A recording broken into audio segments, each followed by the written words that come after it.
রহিম আজকের এই জনসভার সম্মানিত সভাপতি, মঞ্চে উপস্থিত মন্ত্রী পরিষদের সদস্যবৃন্দ, সংসদ সদস্যবৃন্দ, বাংলাদেশ জাতীয়তাবাদী দল বিএনপির কক্সবাজার শাখা এবং চকরিয়া সহ পেকো উপজেলার নেতৃবৃন্দ, আমার সামনে উপস্থিত এলাকার মুরব্বীবর্গ, মা বোনেরা, প্রিয় ভাইরা এবং দলীয় নেতৃবৃন্দ এবং কর্মীরা, আসসালামু আলাইকুম। কেমন আছেন সবাই? আলহামদুলিল্লাহ। অনেকক্ষণ ধরে অপেক্ষা করছেন, তাই না? আসলে অনেকক্ষণ ধরে আপনারা অপেক্ষা করছেন, সেই বিকাল বেলায় আসার কথা, কিন্তু এই যে আপনারা যে অনেকক্ষণ ধরে যেমন অপেক্ষা করছেন, সেই এয়ারপোর্ট থেকে নামার পরে সেই পেকুয়া যেখানে যেখানে গেছি প্রত্যেকটা জায়গায় এই আধা মাইল পরপরই মানুষ অপেক্ষা করছে।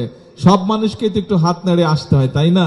কাজে না হলে তো তাদেরও মন খারাপ হবে। কাজে এরকম করতে করতে করতে দেরি হয়ে গেল। সকল মানুষের সাথে একটু কথা বলে আসে, তাদেরকে হাত নেড়ে আসতে আসতে দেরি হয়ে গেল। যাই হোক, তো এখন প্রিয় ভাই বোনেরা, আজকে আমরা এই যে এখানে দাঁড়িয়ে জনসমাবেশ করছি, এই জনসমাবেশ আমার আসার কথা ছিল নির্বাচনের সময়, নির্বাচনের আগে, কিন্তু সেই সময় অল্প সময় থাকার কারণে আমি আসতে পারিনি। কিন্তু এই নির্বাচনে আমরা দেখেছি, যখনই দেশে নির্বাচন হয়েছে, নিরপেক্ষ নির্বাচন, বিশেষ করে কক্সবাজার এলাকার মানুষ সব সময় ধানের শীষের পক্ষে রায় দিয়েছে। যখনই দেশে নিরপেক্ষ নির্বাচন হয়েছে, যখনই দেশের মানুষ স্বাধীনভাবে, নিরপেক্ষভাবে, নির্ভয়ে ভোট দিতে পেরেছে, কক্সবাজার এলাকার 4টি আসন সব সময় কক্সবাজারের মানুষ ধানের শীষকে জয়যুক্ত করছে। সেই জন্য বাংলাদেশ জাতীয়তাবাদী দল কক্সবাজার এলাকার মানুষের কাছে চিরকৃতজ্ঞ। প্রিয় ভাই বোনেরা, আমি যখন আজকে কক্সবাজার এয়ারপোর্ট থেকে নেমে আমি যখন ঈদগাতে যাচ্ছিলাম, সেই সময় কাজল এলাকায় যখন আমি যাচ্ছিলাম খাল খনন করতে, সেই সময় আমি সালাউদ্দিন সাহেব আমার সাথে বসে, আমি গাড়ি চালাচ্ছিলাম, সালাউদ্দিন সাহেব আমার সাথে বসে, তো আমি হঠাৎ করে, আমরা তো মেইন যে রাস্তা, সেই রাস্তা থেকে আমরা বাম দিকে চলে গেলাম। তো সামনে যেই রাস্তাটা অনেক দিন পর, বহু বছর তো দেশে থাকতে পারিনি আমি, তো আমি সালাউদ্দিন সাহেবকে জিজ্ঞেস করলাম, এই সোজা রাস্তাটা কোথায় গেছে? তখন সালাউদ্দিন সাহেব আমাকে বললেন যে এই রাস্তাটা সোজা চলে গেছে চট্টগ্রাম। তা আমি তখন তাকে বললাম, এই রাস্তা তো আজকে থেকে 25 বছর, প্রায় 20 বছর 22 বছর আগে আমি যা দেখে গেছি, আজও তো একই রকম রয়ে গেছে, তাহলে এই গত বছরের পরিবর্তন হয়নি? উনি বললেন যে না, যে এই রাস্তা আপনি দেখে গিয়েছেন আজকে থেকে প্রায় 25 বছর আগে, সেই রাস্তা একই রকম কিছু, গত 25 বছর এই রাস্তার কোনো পরিবর্তন হয়নি। প্রিয় ভাই বোনেরা, আজকে 25 বছর ধরে কক্সবাজারের গুরুত্ব অনেক বৃদ্ধি পেয়েছে। মাতারবাড়ি পোর্ট কয়েকদিন পরে চালু হবে। আপনারা নিজেরাই শুনলেন, বর্তমান সরকার, যেই সরকারকে আপনারা নির্বাচিত করেছেন, সেই সরকার মাতারবাড়ি থেকে শুরু করে ভিতরে যে রাস্তাটা, কি নাম এই রাস্তাটা, যেটা এই যে যেটা আমরা এখানে পাশ করলাম, মাতামরি থেকে আনোয়ারা, পটিয়া, বাঁশখালী চক্রে যে রাস্তাটা, এটিকে আমরা ইনশাল্লাহ বড় করব। কিন্তু আমার কাছে মনে হয়েছে এই যে সামনে দিয়ে সোজা যে রাস্তাটি, এটি অত্যন্ত গুরুত্বপূর্ণ। এই রাস্তাটিও আগামী দিনে এই অঞ্চলের অর্থনৈতিক উন্নয়নের জন্য এই রাস্তাটি অন্ততপক্ষে 4 থেকে 6 লেন হওয়া উচিত। ইনশাল্লাহ এই রাস্তার কাজ আমরা ইনশাল্লাহ দ্রুতই হাত দেব, যাতে করে এই রাস্তাটি আমরা চট্টগ্রাম টু কক্সবাজার যে রাস্তাটি, মেইন যে রাস্তাটা, সেটি আমরা ইনশাল্লাহ 4 থেকে 6 লেন করব ইনশাল্লাহ। প্রিয় ভাই বোনেরা, আরেকটি কথা সালাউদ্দিন সাহেব ওনার বক্তব্য বলেছেন, এই এলাকার বহু মানুষ কৃষক আছেন। কৃষকের মধ্যে অনেকেই আছেন, কেউ ধান চাষ করেন, ধানের কৃষক, কেউ মৎস্য চাষ করেন, মৎস্য কৃষক, কেউ লবণ উৎপাদন করে, লবণ চাষী আছে না? এই এলাকার বহু মানুষ লবণ চাষেতে সম্পৃক্ত। কিন্তু আমরা একটু আগেই বক্তব্য শুনেছি, এবং কয়েকদিন আগে, ঈদের আগে আমি যখন পত্রিকায় খবরটি পড়লাম, আমি তখন এর সাথে সংশ্লিষ্ট যারা ব্যক্তিবর্গ আছে তাদেরকে দেখে আমি বিষয়টা জানলাম, এবং বিষয়টা জানার পরে যখন জানলাম যে কৃষক, লবণ চাষী, তার উৎপাদিত পণ্যের মূল্য সঠিকভাবে পায় না, তখন আমি কর্মকর্তাদেরকে নির্দেশ দিলাম যে আপনারা বসে বের করেন কিভাবে আমরা কৃষকদেরকে তাদের উৎপাদিত পণ্যের মূল্য সঠিকভাবে দিতে পারে। ইনশাআল্লাহ আগামী কিছুদিনের মধ্যে আমরা একটি দাম নির্ধারণ করব, একটি মূল্য নির্ধারণ করব, যাতে করে লবণ চাষিরা তাদের উৎপাদিত পণ্যের মূল্য পায়। প্রিয় ভাই বোনেরা, আজকে আপনাদের সামনে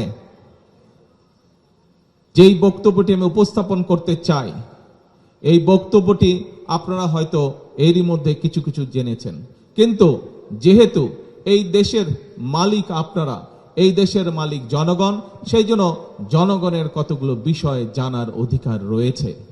প্রিয় ভাই বোনেরা, দুদিন আগে আমরা বাজেট উপস্থাপন করেছি। নিশ্চয়ই বাজেট দেখেছেন না? পত্রপত্রিকা, রেডিও, টেলিভিশনে তো আপনারা বাজেট দেখেছেন, শুনেছেন বাজেটের কথা।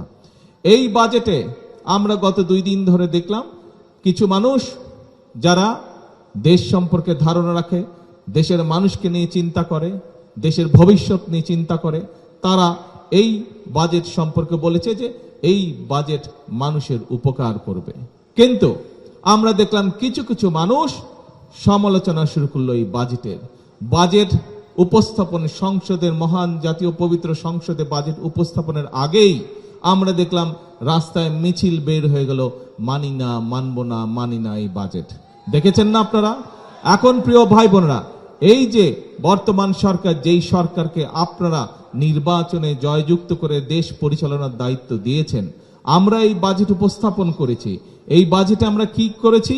এই বাজেটে আমরা সাধারণ মানুষের যে নিত্য প্রয়োজনীয় দ্রব্য, চাল, ডাল, তেল, চিনি, নুন, লবণ, এই যে জিনিসগুলো, মশলা, এইগুলোর উপরে আগে যে ট্যাক্স ছিল, সেই ট্যাক্স আমরা উঠিয়ে নিয়েছি যাতে করে জিনিসপত্রের দাম না বাড়ে। আজকে সকালে যখন আমি কক্সবাজার, ঢাকা থেকে প্লেনে উঠলাম, তখন আমি পত্রিকা থাকে প্লেনে, পত্রিকা দেখলাম যে কি কি নিউজ আছে। পত্রিকার মধ্যে দেখলাম সবগুলো পত্রিকা কম বেশি নিউজ করেছে যে বাজেট উপস্থাপনের পরে, প্রতি বছর যখন বাজেট উপস্থাপন করা হতো, তার পরের দিনই বিভিন্ন রকম জিনিসপত্রের দাম বেড়ে যেত। কিন্তু আলহামদুলিল্লাহ, আল্লাহর রহমতে গত পরশুদিন বাজেট উপস্থাপনের পরে এই প্রথমবারের মতন এখন পর্যন্ত আল্লাহর রহমতে বাজারে কোনো জিনিসপত্রের দাম বাড়েনি। বেড়েছে জিনিসের দাম বাজারে বেড়েছে, বাড়েনি জিনিসের দাম। তো এখন প্রিয় ভাই বোনেরা, যেই বাজেট উপস্থাপন করলে জিনিসের দাম বাড়ে না, সেই বাজেট কি জনগণের পক্ষের বাজেট না বিপক্ষের বাজেট? জনগণের পক্ষের বাজেট। এখন প্রিয় ভাই বোনেরা, আসেন এই বাজেটে আমরা কি করেছি। এই বাজেটে আমরা বিভিন্ন ওষুধপত্র থেকে শুরু করে বিভিন্ন চিকিৎসার যে বিষয়গুলো ছিল, সেগুলোর উপর থেকে আমরা ট্যাক্স কমিয়ে নিয়েছি। যেমন কিডনির প্রবলেম আছে, অনেক ডায়ালিসিস করতে হয়। এই ডায়ালিসিস করতে গেলে অনেক মানুষের অনেক খরচ হয়। যেই ওষুধপত্রগুলো কিডনি ডায়ালিসিসের জন্য আনতে হতো, সেই ওষুধগুলোর উপর থেকে আগে ট্যাক্স ছিল, আমরা সব ট্যাক্স সরিয়ে নিয়েছি। তার ফলে এখন প্রত্যেকটি যে সকল কিডনি ডায়ালিসিসের রোগী আছে, সেই রোগীরা এখন যখন কিডনি ডায়ালিসিস যাবে, তাদের 800 থেকে 1000 টাকা, আগে যেখানে খরচ বেশি হতো এখন সেইখানে খরচ কম হবে ইনশাআল্লাহ। এখন প্রিয় ভাই বোনেরা বলেন, যেই বাজেট দেওয়ার ফলে কিডনি রোগীদের খরচ কমে যাবে, সেই বাজেট কি জনগণের পক্ষের বাজেট নাকি জনগণের বিপক্ষের বাজেট? জনগণের পক্ষের বাজেট। আসেন প্রিয় ভাই বোনেরা, বাংলাদেশে বহু হার্টের রোগী আছে, বহু মানুষ, আপনারা, আমাদের আত্মীয় স্বজন, মা, ভাই, বোন, পরিবারের সদস্য, অনেকেরই হার্টের অসুখ আছে না? এই হার্টের বাইপাসের জন্য, এই হার্টের চিকিৎসার জন্য যেই জিনিসগুলো, যন্ত্রপাতিগুলো দরকার হতো, সেইগুলো আমরা ট্যাক্স আগে ছিল, আমরা সেই ট্যাক্সগুলো এখন বাতিল করে দিয়েছি। তার ফলে কি হয়েছে, আগে যেই চিকিৎসা করার জন্য, এই যে হার্টের বাইপাসের জন্য, যে স্টেন্টিং এর জন্য যে আগে 1 লক্ষ 1.25 লক্ষ টাকা খরচ হতো, সেটি কমে এখন প্রায় 50-60 হাজার ভিতরে চলে যাবে, অর্থাৎ অর্ধেক খরচ কমে যাচ্ছে মানুষের। এখন আমাকে বলেন প্রিয় ভাই বোনেরা, এই যে জনগণের পকেট থেকে যে আগে যেখানে 1 লক্ষ টাকা খরচ হতো, সেইখানে যদি এখন অর্ধেক টাকা খরচ হয়, তাহলে লাভটা কার হলো? লাভটা হলো জনগণের। তাহলে এই যে জনগণের খরচটা কমে গেল, চিকিৎসার খরচটা কমে গেল, এটা কি জনগণের পক্ষের হলো না বিপক্ষের হলো ভাই? পক্ষের হলো। এখন আসেন, অনেকে আছে চোখের ছানি অপারেশন, বিভিন্ন চোখের অপারেশনের করার পরে লেন্স লাগাতে হয় যাতে ঠিকভাবে দেখতে পায়। এই লেন্সের উপরেও আগে ট্যাক্স ছিল, এখন এই লেন্সের উপর থেকে আমরা ট্যাক্স সরিয়ে নিয়েছি, যাতে অনেক মুরব্বী মানুষ আছে যারা রিটায়ার হয়ে গেছে, যারা অবসর জীবনে আছে, তাদেরকে এই চোখের চিকিৎসা করতে হয়, ফলে তাদের পক্ষে এত টাকা দেওয়া সম্ভব না। ফলে এই লেন্স কিনতেও আগে যেই খরচ হতো সেটিও এখন অর্ধেকের বেশি খরচ কমে নিয়ে আসবে। তাহলে প্রিয় ভাই বোনেরা বলেন তো, এই যে খরচ কমে গেল জনগণের, যাদের চোখের অপারেশন হবে তাদের যে খরচ কমে গেল, তাহলে এইটি কার পক্ষে গেল? জনগণের পক্ষে গেল না বিপক্ষে গেল? জনগণের পক্ষে গেল। তাহলে প্রিয় ভাই বোনরা, এখন আসেন, আমরা বাজেটের দিন দেখলাম, বাজেটের পরেও দেখলাম, সামাজিক গণমাধ্যম যেগুলো আছে সেখানে দেখলাম বিভিন্ন সংবাদ দেখলাম, বিভিন্ন ভিডিও দেখলাম। কি দেখলাম? কতগুলো রাজনৈতিক দল তারা প্রতিবাদ জানালো এই বাজেট যে বিএনপি সরকার যে বাজেট দিয়েছে এই বাজেটের বিপক্ষে তারা প্রতিবাদ জানালো। তারা বলল এই বাজেট হচ্ছে গণবিরোধী বাজেট। এখন বিএনপি সরকার এই ওষুধপত্রের উপরে, নিত্য প্রয়োজনীয় জিনিসের উপরে ট্যাক্স কমিয়েছে যাতে করে মানুষ একটু শান্তিতে স্বস্তিতে থাকতে পারে। কিন্তু বিএনপি সরকার এই বাজেটে কিসের উপরে ট্যাক্স বাড়িয়েছে বলেন তো ভাই? সিগারেটের উপরে ট্যাক্স বাড়িয়েছে, মদের উপরে ট্যাক্স বাড়িয়েছে। এখন যেই রাজনৈতিক দলগুলো মানি না, মানবো না বলছে, তাহলে কি আমরা ধরে নিব যে তারা সিগারেট এবং মদের উপরে কেন ট্যাক্স বাড়ালো সেই জন্য মানি না, মানবো না করছে? তাহলে যারা মদের উপরে ট্যাক্স বাড়ালে প্রতিবাদ জানায়, সিগারেটের উপরে ট্যাক্স বাড়ালে প্রতিবাদ জানায়, তারা কি জনগণের জন্য রাজনীতি করে? জনগণের জন্য রাজনীতি করে না। আমরা নির্বাচনের আগেও দেখেছি এরা গিয়ে জনগণের কাছে বিভিন্ন টিকিট বিক্রি করতো। শুনেছেন না, দেখেছিলেন না? হ্যাঁ, এখন আর টিকিট বিক্রি করে? এখন আর টিকিটের কথা বলে? কেন বলে না? কারণ ওই টিকিটের কোন রকম দেওয়ার মালিক বা ক্ষমতা তাদের নেই। তারা জনগণকে ঠকিয়ে শুধু জনগণের ভোটটা নিতে চেয়েছিল, জনগণকে বিভ্রান্ত করতে চেয়েছিল। এখন প্রিয় ভাই বোনেরা, এই যে যারা মদের উপরে ট্যাক্স বাড়ানোর জন্য বিক্ষোভ মিছিল করে, যারা সিগারেটের উপরে ট্যাক্স বাড়ানোর জন্য বিক্ষোভ মিছিল করে, এরা তো জনগণের বন্ধু না। এরা কি জনগণের বন্ধু? যারা জনগণের কাছে নির্বাচনের আগে বিভিন্ন টিকিট বিক্রি করেছিল, বিভিন্ন টিকিটের প্রলোভন দেখিয়েছিল, টিকিটের প্রলোভন দেখিয়েছিল, এরা কি কখনো জনগণের বন্ধু হতে পারে? বন্ধু হতে পারে না। প্রিয় ভাই বোনেরা, আমরা যদি অতীত ইতিহাস দেখি, আমরা যদি 1971 সাল থেকে 1996 সাল, 1986 সাল, 2008 সাল, প্রত্যেকটি সময় যখন এই দেশের মানুষের সামনে সংকট আছে, প্রত্যেকটি সময় যদি আমরা বিশ্লেষণ করি, দেখব যে এই যে আজকে যারা মদের ট্যাক্স বাড়ানোর জন্য প্রতিবাদ বিক্ষোভ করছে, আজকে যারা সিগারেটের উপরে ট্যাক্স বাড়ানোর জন্য বিক্ষোভ করছে, এই দলের লোকজন আমরা দেখেছি সেই সময়েও তারা বিভ্রান্ত করেছিল জনগণকে। জনগণের সামনে মিথ্যা কথা সেদিন তারা বলেছিল, জনগণকে মিথ্যা কথা বলে বিভ্রান্ত করেছিল। অপরপক্ষে প্রিয় ভাই বোনেরা, অপরপক্ষে আপনাদের নিশ্চয়ই পরিষ্কার মনে আছে, আমরা নির্বাচনে গেলে বাংলাদেশ জাতীয়তাবাদী দল, আমরা দেশের মানুষকে কি বলেছিলাম যে বিএনপি যদি নির্বাচিত হয় তাহলে এই যে লক্ষ লক্ষ কোটি কোটি মা বোনেরা, 20 কোটি জনসংখ্যার দেশ বাংলাদেশ, এই 20 কোটি জনসংখ্যার অর্ধেকের বেশি মানুষ হচ্ছে নারী, মা বোনেরা। এই মা বোনেরাই আমাদের সংসারটিকে চালিয়ে রাখে। মা বোনেরা সংসার দেখে বলেই আজকে সংসার বাংলাদেশের, আমরা যারা আছি, আমরা যারা বাইরে কাজ করি, দিন শেষে যখন আমরা ঘরে ফিরে যাই, মা বোনেরা সংসার দেখে বলেই আমরা শান্তিতে ঘরে থাকতে পারি। এই মা বোনদেরকে স্বাবলম্বী করার জন্য বিএনপি বলেছিল, বিএনপি যদি সরকার গঠন করে, আমরা মা বোনদেরকে স্বাবলম্বী করার জন্য, অর্থনৈতিক ভাবে স্বাবলম্বী করার জন্য আমরা প্রত্যেকটি মা বোনের হাতে পর্যায়ক্রমিকভাবে ধীরে ধীরে ফ্যামিলি কার্ড পৌঁছে দিব। যেই ফ্যামিলি কার্ডের মাধ্যমে প্রতি মাসে বাংলাদেশের প্রত্যেকটি, বিশেষ করে গ্রামে গঞ্জে খেটে খাওয়া যে পরিবারগুলো আছে, যেই পরিবারের প্রধান নারী প্রধান যে আছে, তার হাতে আমরা প্রতি মাসে ফ্যামিলি কার্ডের মাধ্যমে 2,500 টাকা করে তুলে দিব, যাতে করে এই 2,500 টাকা দিয়ে সে তার সন্তানের জন্য লেখাপড়ার ব্যবস্থা করতে পারে। এই 2,500 টাকা দিয়ে সে তার সন্তানকে একটু ভালো খাওয়া দাওয়ার ব্যবস্থা করে দিতে পারে। এই 2,500 টাকা দিয়ে সে ধীরে ধীরে যাতে নিজের একটা ছোট্ট ব্যবসা বাণিজ্য গড়ে তুলতে পারে, অর্থাৎ এই মাটিকে বা এই বোনটিকে স্বাবলম্বী করে গড়ে তোলা। প্রিয় ভাই বোনেরা, আপনারা দেখেছেন এই যে ভোট দিয়েছিলেন, ভোটের কালি শুকোনোর আগেই বিএনপি সরকার এই ফ্যামিলি কার্ড দেওয়ার কাজ শুরু করেছিল। আমরা এই বাজেটে, এই যে 2 দিন আগে বাজেট গেল, এই বাজেটে আমরা অর্থ বরাদ্দ রেখেছি আগামী 1 বছরের মধ্যে ইনশাল্লাহ প্রতি উপজেলায় আমরা 8 থেকে 10,000 করে ফ্যামিলি কার্ড ঘরে ঘরে পৌঁছে দেওয়ার চেষ্টা করব। 8 থেকে 10,000টি পরিবারকে এই আগামী, অর্থাৎ সারা বাংলাদেশে প্রায় আমরা 42 লক্ষ পরিবারের কাছে আমরা ইনশাল্লাহ আগামী 1 বছরের মধ্যে ফ্যামিলি কার্ড পৌঁছে দেব। প্রিয় ভাই বোনেরা, এই যে ফ্যামিলি কার্ড যদি মা বোনেরা পায়, তাহলে কি পরিবারগুলোর উপকার হবে না ক্ষতি হবে? কি জোরে বলেন না, উপকার হবে না ক্ষতি হবে? ক্ষতি হবে। কি মা বোনেরা, আপনারাই তো পাবেন, বলেন না উপকার হবে? আচ্ছা, তার মানে যারা সেদিন বিক্ষোভ প্রতিবাদ করেছিল এই বাজেট মানি না, মানবো না, তাহলে কি তারা এই মা বোনদের বিপক্ষে না? এই এতগুলো কোটি কোটি মা বোনের বিপক্ষে? এই মা বোনেরা অর্থনৈতিকভাবে যাতে স্বাবলম্বী হতে না পারে, তাহলে কি আমরা ধরে নিব সেই দলের লোকজন চায় না এই বাংলাদেশের মা বোনেরা স্বাবলম্বী হোক? তাই তো নাকি?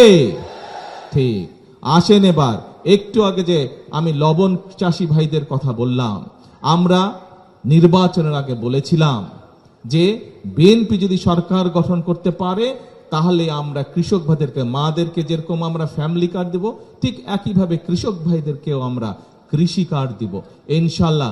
এই বাজেটে আমরা অর্থ বরাদ্দ রেখেছি আগামী 1 বছর আমরা সারা বাংলাদেশে প্রায় 40 লক্ষ কৃষকের হাতে আমরা কৃষি কার্ড পৌঁছে দিব। যেই কৃষি কার্ডের মাধ্যমে প্রত্যেকটি কৃষক ভাই এককালীন, সারা বছরে এককালীনের জন্য তাদেরকে আমরা 2,500 টাকা করে দিব, যাতে সে তার ফসলের বীজ, সার, কীটনাশক, ওষুধ কিনতে যাতে তার উপরে অর্থনৈতিক চাপ কম পড়ে, সেই সহায়তা আমরা তাদেরকে দিব। এখন ভাই, এই যে শুধু লবণ কৃষক ভাইরা না, লবণ চাষিরা না, সে লবণ চাষিও এই কৃষক কার্ড পাবে। মৎস্য চাষি আছে এই এলাকায়, বহু মানুষ আছে যারা চিংড়ি ঘেরের ব্যবসা করে, চিংড়ি চাষি করে না, তাদেরকেও এটা দিব। আবার যারা ধান চাষ করে তাদেরকে দেবো ইনশাল্লাহ। আগামী 1 বছরে প্রতি উপজেলায় প্রায় 8,000 কৃষক ভাইদের হাতে আমরা এই কৃষি কার্ড পৌঁছে দিতে পারবো ইনশাল্লাহ। এখন আমাকে বলেন প্রিয় ভাই বোনেরা, এই কৃষক কার্ড যদি এই 40 লক্ষ কৃষক বাংলাদেশে যদি এই কৃষক কার্ড পায়, তাহলে কি উপকারটা মানুষের হবে নাকি অন্য কারো হবে? এই দেশের কৃষক ভাইদের তো উপকার হবে, তাই না? তাহলে কি দাঁড়ালো? যারা এই বাজেটের বিরুদ্ধে কথা বলে, যারা এই বাজেটের বিরুদ্ধে রাজপথে নেমে বিক্ষোভ দেখায়, তাহলে কি তাদের এই বিক্ষোভ সেই সকল বাংলাদেশের সকল কৃষক ভাইদের বিরুদ্ধে হলো না? তাহলে যারা বাংলাদেশের কৃষকের বিরুদ্ধে বিক্ষোভ মিছিল করে, তারা কি কখনো মানুষের বন্ধু হতে পারে? তারা বাংলাদেশের মানুষের বন্ধু হতে পারে না। প্রিয় ভাই বোনেরা, এখানেই শুধু নয়, আমরা বলেছি যে এই যে দেখেন এই এলাকা কক্সবাজার, চট্টগ্রাম সহ সারা বাংলাদেশে বহু আমরা মুসলমান, আমরা যারা মুসলমান, মসজিদের ইমাম সাহেব আছে, মাদ্রাসা মসজিদের খতিব সাহেব আছে, মুয়াজ্জিম সাহেব আছে, অন্যান্য ধর্মেরও ধর্মীয় গুরু আছে। এই অনেক মসজিদ বা অন্যান্য ধর্মের ধর্মীয় স্থান আছে, সেখানে যে ধর্মীয় গুরু যারা আছে, খতিব সাহেব বলে, ইমাম সাহেব আছে, অনেকে আছে বেশ কষ্ট হয়ে জীবনযাপন চালায় না? আমরা বলেছি যে বিএনপি যদি সরকার গঠন করতে পারে, তাহলে এই ইমাম সাহেব বলেন, খতিব সাহেব বলেন, এই মানুষগুলোকে আমরা সরকার থেকে একটা সম্মানী দেওয়ার ব্যবস্থা করব। আল্লাহর রহমতে আলহামদুলিল্লাহ, ভোটের কালি শুকনের আগেই, মুছে যাবার আগেই আমরা সেই কাজটিও শুরু করছি। এই আগামী 1 বছরের মধ্যে আমরা আরো কয়েক হাজার ইমাম সাহেব, খতিব সাহেবদের কাছে আমরা সেই সম্মানী পৌঁছে দিতে পারবো। তাহলে প্রিয় ভাই বোনেরা, আজকে এই বাজেট উপস্থাপন করার পরে যারা বিক্ষোভ মিছিল করে, প্রতিবাদ মিছিল করে, তাহলে তাদের এই বিক্ষোভ কি ইমাম সাহেবদের বিরুদ্ধে হলো না? খতিব সাহেবদের বিরুদ্ধে হলো না? এই মানুষদেরকে সাহায্য সহযোগিতা করার বিরুদ্ধে হলো না? কি বোঝা গেছে কথা? আচ্ছা, আসেন এবার প্রিয় ভাই বোনেরা, বাংলাদেশের প্রধান পেশা কি? কৃষি, তাই না? কৃষির সাথে অন্যান্য শিল্প কলকারখানা আছে, গার্মেন্ট শিল্প আছে। বিদেশ থেকে আমাদের প্রবাসী যে ভাইরা আছে তারাও বৈদেশিক মুদ্রা পাঠায়। কিন্তু কৃষির পাশাপাশি যদি আমরা চাই এই দেশে শিল্পর নগরী হয়ে উঠুক, এই দেশটি শিল্পেও যাতে আত্মনির্ভরশীল হয়ে দাঁড়াতে পারে, সেই জন্য এই বাজেটে যে সকল শিল্প বাংলাদেশে হয়েছে এবং যে সকল শিল্প হতে পারে, এই ধরনের যেসব দ্রব্য বিদেশ থেকে আসে তার উপরে আমরা কিছু ট্যাক্স বাড়িয়ে দিয়েছি। কারণ আমরা চাই এই দেশে যদি শিল্প গড়ে ওঠে, সেই শিল্পে কি বিদেশ থেকে শ্রমিক এসে কাজ করবে নাকি এই বাংলাদেশের মানুষরাই কাজ করবে? বলেন তো ভাই। বাংলাদেশের মানুষের কাজ করবে। তাহলে বাংলাদেশের মানুষ যদি কাজ করে তাহলে তো আমাদের বেকার সমস্যা, আমাদের যুবকরা যারা আছে, বেকার যারা আছে, তারাই তো সেখানে চাকরি বাকরির ব্যবস্থা হবে, তাই নয় কি?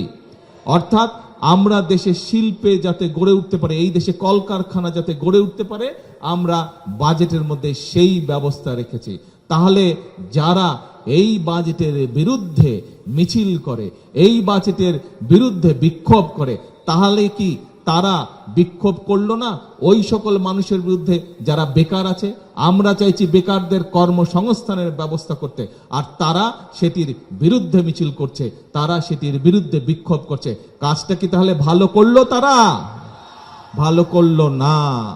এখন প্রিয় ভাই বোনেরা, কথা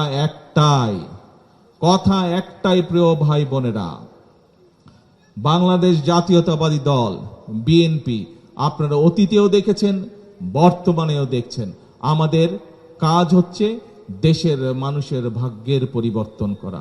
আমাদের কাজ হচ্ছে দেশের ভাগ্যের পরিবর্তন করা, এবং সেজন্যই আমরা কৃষক কার্ড বলেন, আমরা ফ্যামিলি কার্ড বলেন, আমরা দেশে কলকারখানা স্থাপন করা বলেন, আমরা দেশের বেকারদেরকে বিভিন্ন রকম প্রশিক্ষণ ইনস্টিটিউট তৈরি করার মাধ্যমে, প্রশিক্ষণ দেওয়ার মাধ্যমে তাদেরকে দক্ষ করে গড়ে তোলা বলেন, এই সব কাজ আমরা করতে যাই। শুধু এই সবই বিষয় না, এই বাংলাদেশের মানুষের, এই যে আপনারা যে উপজেলায় থাকেন, আপনাদের বিভিন্ন উপজেলা স্বাস্থ্য কমপ্লেক্স আছে না?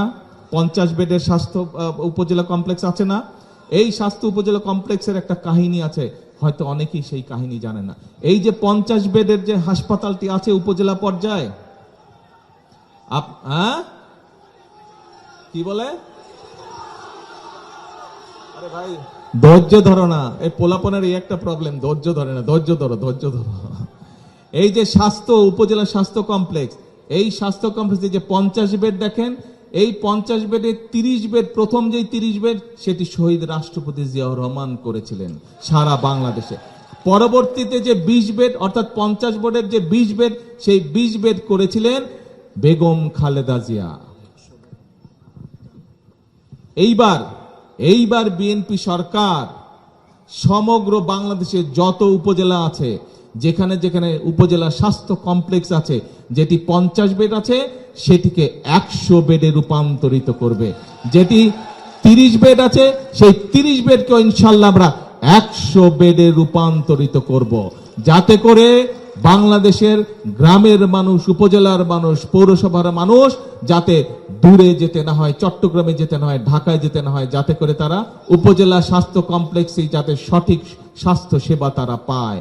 তাহলে প্রিয় ভাই বোনেরা, এই বাজেটে আমরা অর্থ বরাদ্দ করেছি যাতে করে আমরা বাংলাদেশের প্রত্যেকটি উপজেলা স্বাস্থ্য কমপ্লেক্সকে 101 বেডে আমরা রূপান্তরিত করতে পারি। এইটি কি বাংলাদেশের মানুষের জন্য স্বার্থের পক্ষে নাকি স্বার্থের বিরুদ্ধে? বলুন তো। স্বার্থের পক্ষে। তাহলে প্রিয় ভাইরা, আবার প্রশ্ন করি আপনাদের কাছে, যারা এই বাজেটের বিরুদ্ধে বিক্ষোভ করলো রাজপথে, যারা এই বাজেটের বিপক্ষে বক্তব্য দিল, তারা কি বাংলাদেশের মানুষের স্বাস্থ্যের পক্ষে কথা বলল না স্বার্থের বিরুদ্ধে কথা বলল? স্বার্থের বিরুদ্ধে কথা বলল। প্রিয় ভাই বোনেরা, আমরা নির্বাচনের সময় বলেছিলাম যে আমাদের লক্ষ্য হচ্ছে এই দেশের মানুষের ভাগ্যের পরিবর্তন করা, আমাদের লক্ষ্য হচ্ছে এই দেশের ভাগ্যের পরিবর্তন করা, এবং সেজন্যই আমরা পরিকল্পনা গ্রহণ করেছি, পরিকল্পনা অনুযায়ী কাজ করছি। আপনাদের নিশ্চয়ই মনে আছে, আমি আপনাদেরকে দেশের মানুষের সামনে যখন বিদেশ থেকে 17 বছর পরে এই দেশে ফিরে আসছি, সেই সময় আমি আপনাদেরকে বলেছিলাম আই হ্যাভ এ প্ল্যান, বলেছিলাম, মনে আছে? আজকে দেশের মানুষের ভাগ্যের পরিবর্তনের জন্য, আমাদের সন্তানদের শিক্ষার ব্যবস্থা করার জন্য, আমাদের মা বোনদেরকে স্বাবলম্বী করার জন্য, আমাদের কৃষক ভাইদেরকে স্বাবলম্বী করার জন্য, এই দেশে শিল্প কলকারখানা গড়ে তোলার জন্য, এই দেশের বেকারদের কর্মসংস্থানের ব্যবস্থা করার জন্য, এই দেশের মানুষের স্বাস্থ্য ব্যবস্থা গড়ে তোলার জন্য যে সকল পরিকল্পনা, এইগুলোই হচ্ছে আই হ্যাভ এ প্ল্যানের অংশ। প্রিয় ভাই বোনেরা, আজকে দেশ স্বাধীনের পর থেকে আমরা দেখেছি, যখনই দেশ সামনের দিকে এগিয়ে যেতে চেষ্টা করেছে, যখনই শহীদ জিয়ার নেতৃত্বে, যখনই বেগম খালেদা জিয়ার নেতৃত্বে বাংলাদেশ ধীরে ধীরে অর্থনৈতিকভাবে স্বাবলম্বী হতে শুরু করেছে, যখনই বাংলাদেশের মানুষের ভাগ্যের পরিবর্তন হতে শুরু করছে, ঠিক সেই সময়ে একটি স্বার্থন্বেষী মহল ষড়যন্ত্র শুরু করেছিল। এবং ষড়যন্ত্র করে তারা আমরা দেখেছি কিভাবে 1981 সালে শহীদ জিয়াকে হত্যা করেছিল। আমরা দেখেছি কিভাবে মাসের পর মাস, দিনের পর দিন হরতাল আহ্বান করে এই দেশের অর্থনীতিকে ধ্বংস করে দেওয়া হয়েছিল। প্রিয় ভাই বোনেরা, আমরা দেখেছি অতীতে কিভাবে বিএনপি যখন দেশের মানুষের ভাগ্যের পরিবর্তনের জন্য কাজ করছিল, আমরা দেখেছি কিভাবে বিএনপিকে হুমকি প্রদান করা হয়েছিল। এই দেশের জনগণের স্বার্থের বিপক্ষে কথা বলে হরতাল ডাকা হয়েছিল এবং পরিষ্কারভাবে বলে দেওয়া হয়েছিল, বিএনপিকে 1 মিনিটের জন্য শান্তিতে আমরা থাকতে দেব না। মনে আছে আপনাদের? মনে আছে। প্রিয় ভাই বোনেরা, ঠিক যাদেরকে সাথে নিয়ে তারা বলেছিল কথা, যাদেরকে সাথে নিয়ে বিএনপির বিরুদ্ধে 173 দিন হরতাল করেছিল, সেই অংশটাই আজকে দেখছি আবার একইভাবে বলা শুরু করেছে, এই বাজেট মানি না, এই বাজেট গণবিরোধী বাজেট, এই পরিকল্পনা ভালো না, এই পরিকল্পনা ভালো না। এইভাবে তারা দেশের মানুষকে আবারও বিভ্রান্ত করার কাজ শুরু করেছে। প্রিয় ভাই বোনেরা, বাংলাদেশের মানুষ স্বৈরাচারকে বিদায় করেছে আজ থেকে 2 বছর আগে। স্বৈরাচারকে বিজয় করে বাংলাদেশের মানুষ আজ গণতন্ত্রের সূচনা করেছে। স্বৈরাচারকে বিদায় করে বাংলাদেশের মানুষ আজ নিজের ভাগ্য পরিবর্তনের জন্য আবারও যাত্রা শুরু করেছে। কিন্তু স্বার্থন্বেষী একটি মহল আবার বিভ্রান্তমূলক কথা বলে বাংলাদেশে অশান্তির সৃষ্টি করছে। আজকে আপনাদেরকে এবং আপনাদের মাধ্যমে সমগ্র বাংলাদেশের গণতান্ত্রিক মানুষের কাছে আমি পরিষ্কারভাবে আজকে তুলে ধরতে চাই যে আমাদেরকে আজকে সতর্ক থাকতে হবে, সজাগ থাকতে হবে, যে কোনোভাবেই যেন বাংলাদেশে আর গণতন্ত্রকে কেউ হত্যা করতে না পারে, কোনোভাবেই যেন বাংলাদেশের মানুষের গণতান্ত্রিক অধিকারকে আর কেউ ছিনিয়ে নিতে না পারে, কোনোভাবেই যেন আজকে আমাদেরকে সতর্ক থাকতে হবে, কোনোভাবেই যেন বাংলাদেশের মানুষের অর্থনৈতিক স্বাধীনতা যা ধীরে ধীরে শক্তিশালী হচ্ছে, সেই স্বাধীনতা কেউ যাতে ছিনিয়ে নিতে না পারে, আজকে আমাদেরকে সতর্ক থাকতে হবে। প্রিয় ভাই বোনেরা, এই দেশের বাংলাদেশের মানুষ 1971 সালে যুদ্ধ করে এই দেশকে স্বাধীন করেছে। প্রতিবার যখনই গণতন্ত্রের উপর আঘাত এসেছে, সেই 90 সালেই হোক, সেই 2024 সালের 5ই আগস্ট হোক, প্রতিবার বাংলাদেশের মানুষ তাদের বুকে তাজা রক্ত ঢেলে দিয়ে প্রতিবার গণতন্ত্রকে রক্ষা করেছে। প্রিয় ভাই বোনেরা, এখন গণতন্ত্রের যাত্রা শুরু হয়েছে, জনগণের শাসন এখন শুরু হয়েছে দেশের মধ্যে। প্রিয় ভাই বোনেরা, আজকে আমাদেরকে সতর্ক থাকতে হবে যে জনগণের শাসনের এই চলার পথকে যাতে কেউ বাধাগ্রস্ত করতে না পারে, এই ব্যাপারে আমাদেরকে খেয়াল রাখতে হবে। প্রিয় ভাই বোনেরা, আপনাদের নিশ্চয়ই মনে আছে, সব সময় আমি একটি কথা বলি, আমাদের রাজনীতির সকল শক্তির উৎস হচ্ছে জনগণ। সেই জনগণের সমর্থন নিয়ে, সেই জনগণের শক্তিতে বলিয়ান হয়ে বিএনপি তার সকল পরিকল্পনা বাস্তবায়নের পক্ষে হাত দিয়েছে, কাজ শুরু করেছে। প্রিয় ভাই বোনেরা, আজকে আমরা যেই কথাটি একই সাথে বলি যে করব কাজ, গর্ব দেশ, সবার আগে বাংলাদেশ। কিন্তু প্রিয় ভাই বোনেরা, আজকে নতুন ভাবে বলতে চাই, করব কাজ, গর্ব দেশ, সবার জন্য বাংলাদেশ। যে বাজেট আমরা দিয়েছি, এই বাজেট দিয়ে ধীরে ধীরে আমরা বাংলাদেশের মানুষের ভাগ্যের পরিবর্তন করতে চাই। এই যেই বাজেট আমরা উপস্থাপন করেছি, এই বাজেট বাস্তবায়ন করার মাধ্যমে কৃষকের ভাগ্যের পরিবর্তন করতে চাই। এই বাজেট বাস্তবায়ন করার মাধ্যমে বাংলাদেশের নারীদের ভাগ্যের পরিবর্তন করতে চাই, তাদেরকে স্বাবলম্বী করতে চাই। এই বাজেট বাস্তবায়ন করার মাধ্যমে আমরা বাংলাদেশের কৃষক ভাইদের ভাগ্যের পরিবর্তন করতে চাই। এই বাজেট বাস্তবায়ন করার মাধ্যমে আমরা বাংলাদেশের ভবিষ্যৎ সন্তানদের শিক্ষা ব্যবস্থাকে সুন্দরভাবে গড়ে তুলতে চাই। এই বাজেট পর্যায়ক্রমে বাস্তবায়ন করার মাধ্যমে আমরা বাংলাদেশের স্বাস্থ্যের ব্যবস্থার উন্নতি করতে চাই। এই বাজেট বাস্তবায়ন করার মাধ্যমে আমরা বাংলাদেশের বেকারদের কর্মসংস্থানের ব্যবস্থা করতে চাই। এই বাজেট পর্যায়ক্রমিকভাবে বাস্তবায়ন করার মাধ্যমে আমরা বাংলাদেশকে একটি শিল্পের দেশ হিসেবে গড়ে তুলতে চাই। সেই জন্যই আমি বলছি, করব কাজ গড়ব দেশ, সবার জন্য বাংলাদেশ। কি নতুন কথাটি? করব কাজ সবার জন্য বাংলাদেশ। একসাথে আছেন আমার সাথে আপনারা সবাই ইনশাআল্লাহ। আর এই এলাকার উন্নয়নের জন্য যে যে কাজ করতে হবে, কারণ আমি বক্তব্যের প্রথমেই বলেছি যে বিএনপিকে যতবার দেশে স্বাধীনভাবে নিরপেক্ষভাবে নির্বাচন ছেড়ে প্রত্যেকটি সময়ে কক্সবাজারের মানুষ 4টি আসন বিএনপিকে উপহার দিয়েছে।